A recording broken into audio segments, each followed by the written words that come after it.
สุดยอดเลยนะบรรยากาศตอนเช้านะโอ้นี่คือกบโอ้นี่ดวงอันนี้แมงแข็งปิ้งหมดนี่เนาะเรียบร้อยซีนโม่ปิ้งปลาสบายดีทุกคนวันนี้จะพามาเลาะชมตลาดเช้าเราอยู่ที่ใจกลางเมืองวังเวียงแขวงเวียงจันทร์นะซึ่งว่าตอนนี้ตลาดนี้เพิ่นย้ายหอมมายานลุมพี่เนาะตอนนี้บรรยากาศนี่ก็จะคึกคืนเลยเนาะเดี๋ยวเราไปย่างโซนของกันเนาะว่าช่วงฤดูฝนนี้จะมีอาหารการกินเราได้แน่นะ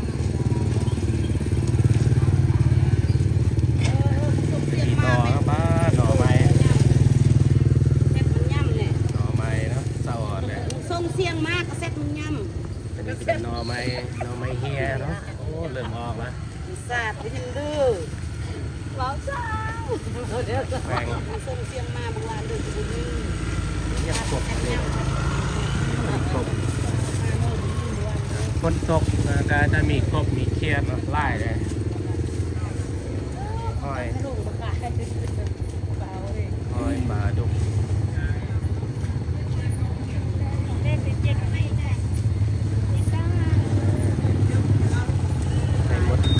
ไข่มดแดงเห็ดนะ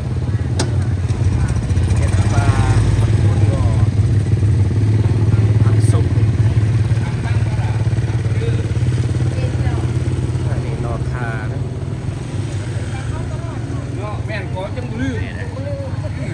ไอ้เหล่าบัวกระเทียมสนุกยาก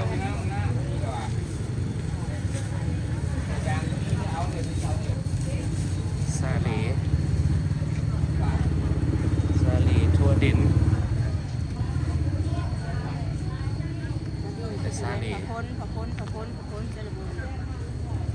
นี่มาอันนี้ต้มซาลีต้มดีด้วยยืดท้องพูดดีๆนะ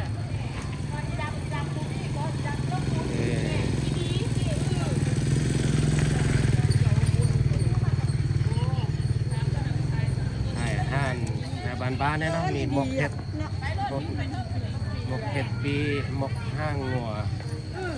อันนี้ต้มห้างงัวแม่แบบเปิ้ลแน่นกกบนะแม่แม่แบบเปิ้ลแน่นะกบป่ากบแล้วก็เอารถเทปมาหันแบบหมดเวลาที่ไปมันหนักเลยขอบคุณปลาแห้งนอต้มแกจะใส่เกลืออยู่เอาข้าวมากคุณกินไปก็เป็นเนาะกินก็คุณข้าวนมขบ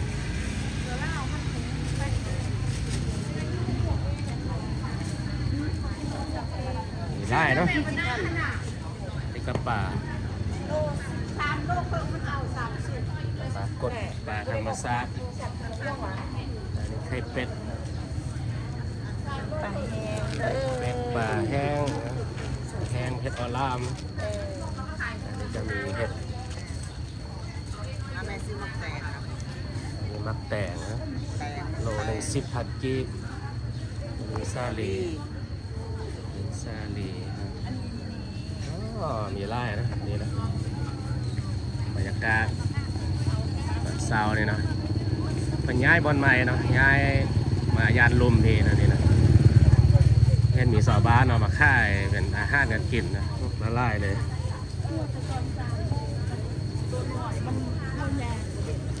อันนี้กบอึ่ง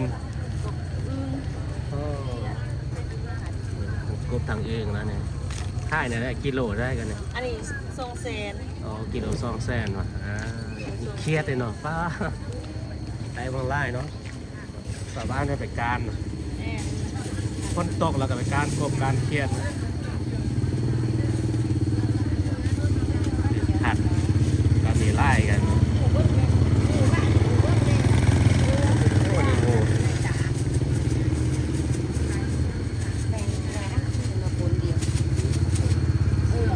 มีห้อยนี่นะเครียดมีปูต้มนะข้าวต้ม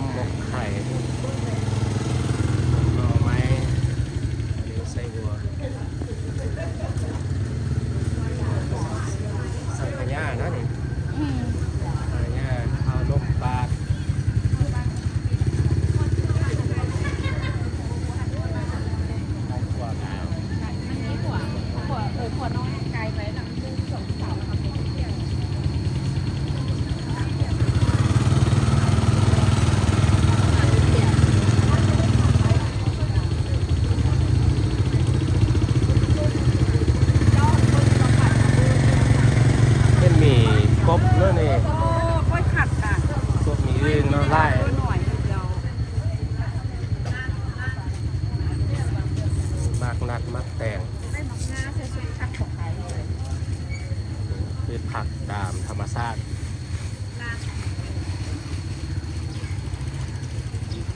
อันนี้มักไฟ ไฟแสบเด้อบาด ไฟบ้าน ไฟให้นะด้วงนะแสบบ่ โอ้ของเราก็แซ่บเอ็มที่เบิ่งแม่ กันบ่เห็นจ้าแล้วทำ ไฟหวาน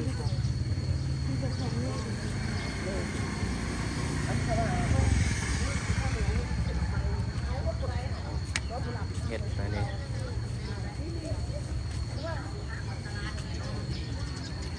อันนี้หวดหนึ่งเข้าจะซ่านอยู่นี่เลยอันนี้แก้งนะผู้หญิงเนาะซ่านอันนี้ป่านะซอสป่าอันนี้แมงแข็งจับเจียวแมงแข็งนะแซ่บ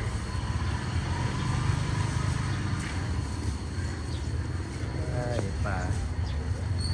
ธรรมชาติปลาแม่น้ำสองมีปลาลาดปลาคอเอียน พี่กูเอียนเนี่ยมากเลยพี่กูยันน้ำเนี่ย เอียนธรรมชาติมีปลาลาด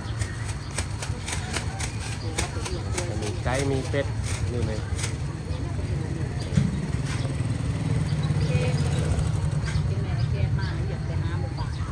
เห็นไหม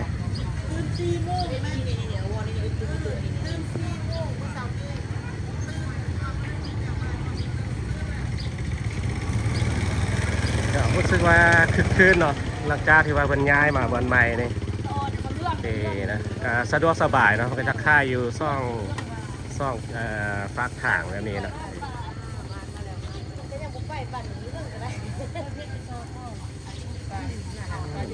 ไม่จะคายเล ยั ย ง ว่ะ มักม่วงนะ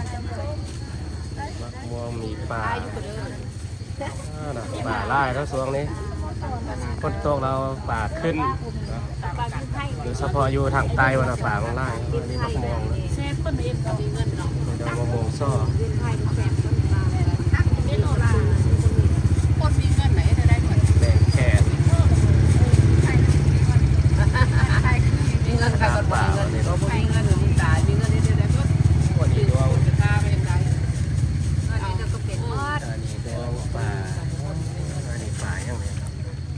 กลางเราไปเลยนะ เขาเตรียมทันอันนี้บริ คอ ษัท แล้วมีปูเลยนะอันนี้ปู ปูหินงามอยู่หันตัว อันนี้ปูนาอันนี้ปูนานี่เป็นเอาไปเห็ดน้ำปูนะเห็ดน้ำปูก็ได้นะนี่ก็มีเคี้ยนนะมีของไล่นะเคี้ยนยอดเลยก็จะเป็นอาหารตามฤดูกาลนะกบหรือว่าเคี้ยนอันนี้ปูนะ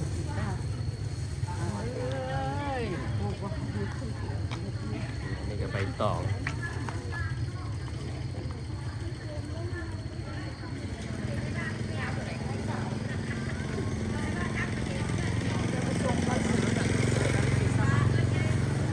มาเข้านะปูนี่มีไล่ก็ปูมีผักหน่อไม้ไข่หมด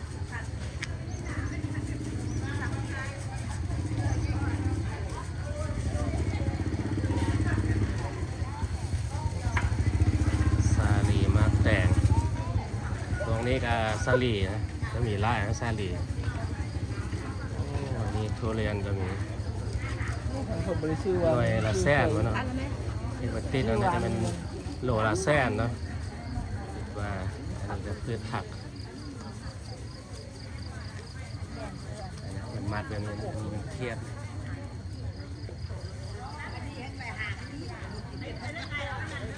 มีไก่เนี่ยไก่ลาบ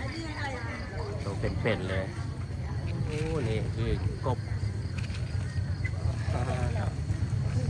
อันนี้นะอึ้งอ่างกบเนี่ยน่าจะโตบางใหญ่นะกบ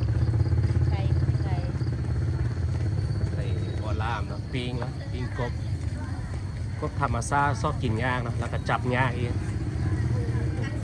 พืชผักยังมีผักกูดงอนะอันนี้กูดงอกระป่าเห็ดปี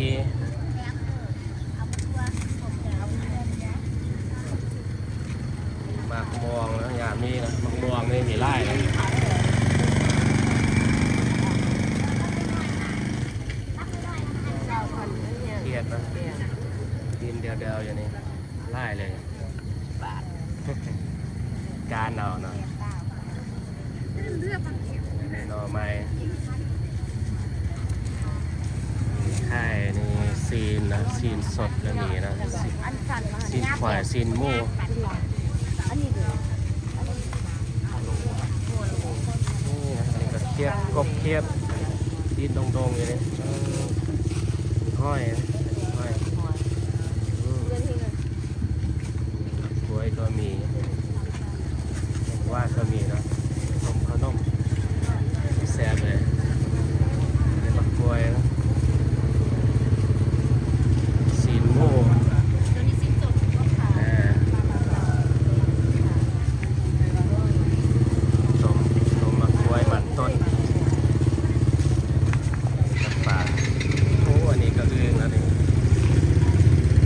ยุ่มยามเนี่ยนี่อึ่งนี่นะแล้วก็บักละลายเนาะอึ่งป่าธรรมชาตินะ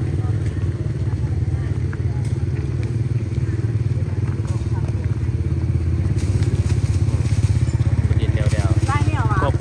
ฮะนี่เลยเด้นี่คือตัวหอยตัวของหักดูอ่ะ กบเนาะบนแตงเด้เนาะกบธรรมชาตินี่ดินดงเด้งยอดเลยข้าวบางละลายนี่พวกบางใหญ่นี่อันนี้ก็เครียดเนาะเครียดปลาจะมีหลายชนิดเนาะ เพื่อสมแปะ มีมากกุ้ง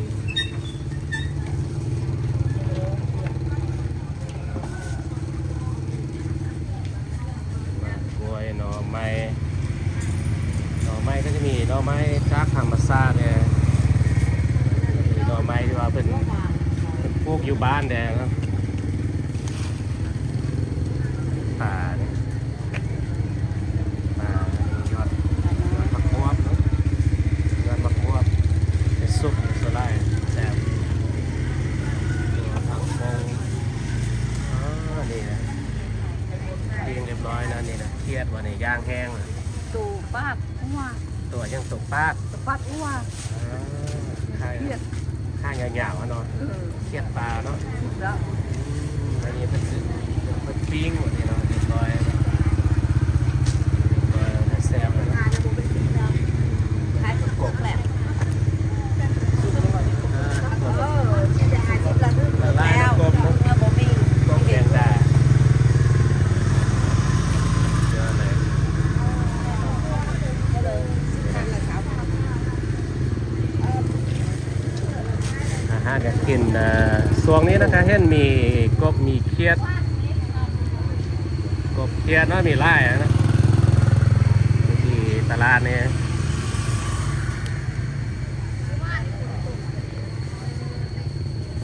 ก็จะเป็นอาหารการกินตามฤดูกาลนะช่วงยามฝนนี้ก็จะมีกบมีเครียดมีปลามีหน่อไม้จะมีไล่นะ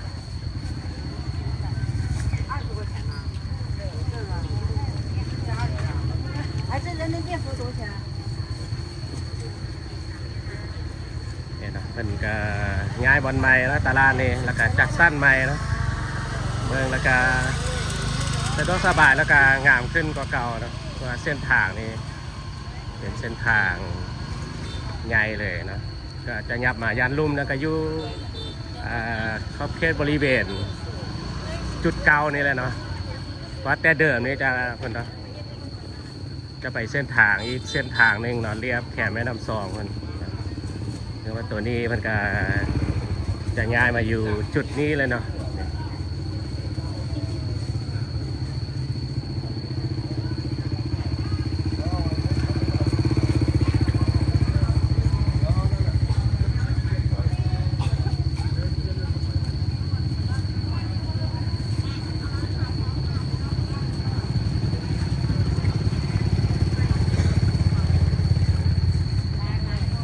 เห็นสาวบ้านนะบอกตลาด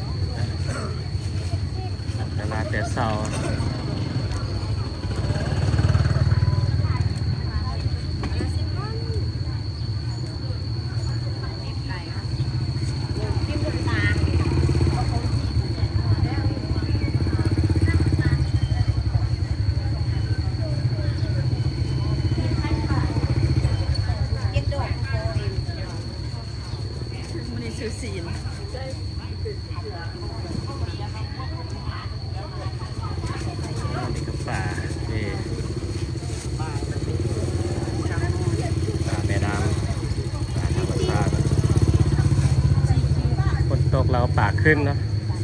มาคำเมือง แต่5ป่าได้ไล่เลย อันนี้ก็ มาคำ เป็ดนะมีเป็ดมีไก่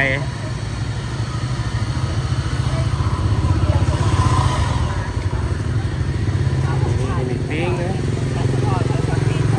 มีซีนโม่ปิ้งป่าปลากดปลากดปิ้งปลาลาดแซวเนาะปลาลาดปลาดุกเนาะกำลังปิ้งเนี่ยอันนี้ปลากด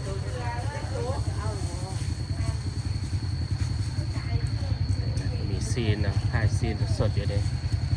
ซีนหมูซีนควายนี่เนาะเส้น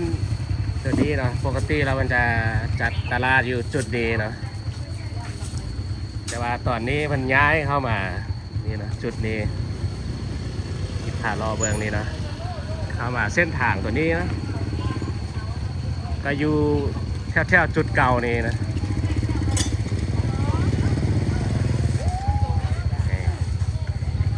จะย้ายเข้ามาเส้นทางตัวนี้เป็นเส้นทางกว้างใหญ่นะสะดวกสบายประมาณนี้นะก็จะเป็นอีกไฮไลท์ใหม่นะอยู่ที่เมืองวังเวียงแขวงเวียงจันทน์นี่นะ จะโตค่ะ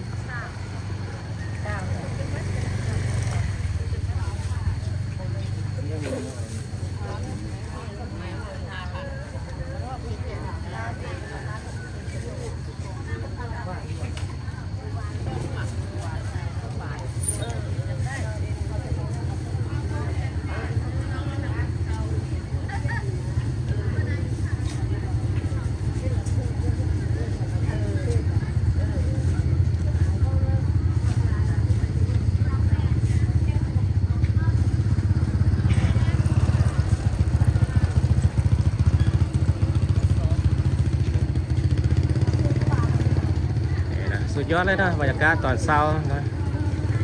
หากอยากเห็นตลาดสดหรือว่าวิถีชีวิตชาวบ้านเมืองวังเวียงแขวงเวียงจันทน์นะก็สามารถมาเลาะที่ตลาดนี้นะมาเลาะสมเลาะซิมอาหารแบบบ้านๆเนาะของสาวเมืองวังเวียงก็โอเคนะบริษัทก็จะขอลาคลิปนี้นะไม่เพียงแต่เท่าที่การละกันขอขอบใจทุกท่านทุกคนนะที่เข้ามาเบิ่งมาสนและติดตามมาตลอดนะแล้วเจอกันในคลิปต่อไปสบายดี